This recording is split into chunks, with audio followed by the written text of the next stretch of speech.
We are used to believe that sugar is life. For many of us, letting go of sweets constitutes true heresy. We believe that the worst thing about diabetes is you can't have sweets. Couple of years ago, I couldn't imagine letting go of sugar. It was everything for me. My whole world revolved around its sweet taste and the pleasure it brought. I firmly believed that without sugar, life wouldn't be worth living. Later on I realized something was wrong, that I was too dependent on sweets. I did some heavy research and stopped eating sugar for good. Here are the top reasons why. Addiction. Sugar is highly addictive. Your body loves it because of all the easy-to-consume calories it provides. Sugar is hyperpalatable, and that's exactly what our brain wants and rewards for. In the distant past, this was a sound strategy.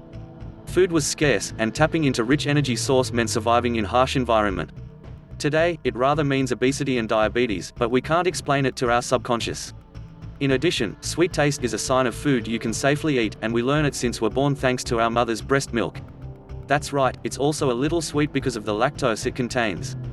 In short, sugar delivers a killer combo that's hard to resist, hooking you up once and for all. Obesity. Addiction is not the only danger of sugar. This substance is also responsible for obesity epidemic we have on our hands. Did you know that by 2050, obese people will constitute the majority of population? Well, sugar is responsible for it. It does so in a pretty complicated way. First, it makes your body more insulin resistant. This causes your pancreas to work harder and produce more insulin each time you eat, storing large part of incoming calories in fat cells. Second, extra insulin blocks the hormone called leptin, which signals your brain you've eaten enough.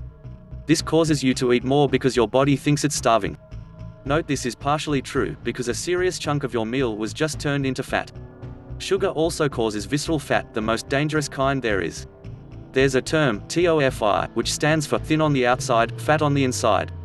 This is a very serious condition, as organs coated with fat can fail any moment. Diabetes and cancer.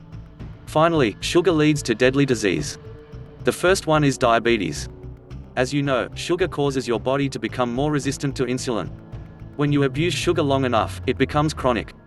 When this happens, your body loses the ability to process the incoming food. Since most things you eat are converted to blood sugar before further processing, high insulin resistance means certain death. This is the point where people need insulin shots just to stay alive. The corporations tell us that diabetes is hereditary, and this is partly true. The type 1 diabetes is indeed caused by the genes, but that's absolute minority of cases. The majority is type 2, which can perfectly be acquired if you don't watch your sugar intake. The second threat associated with sugar is cancer. Numerous studies have shown that high levels of sugar can lead to development of cancer cells. It makes perfect sense because sugar is a great nutrient.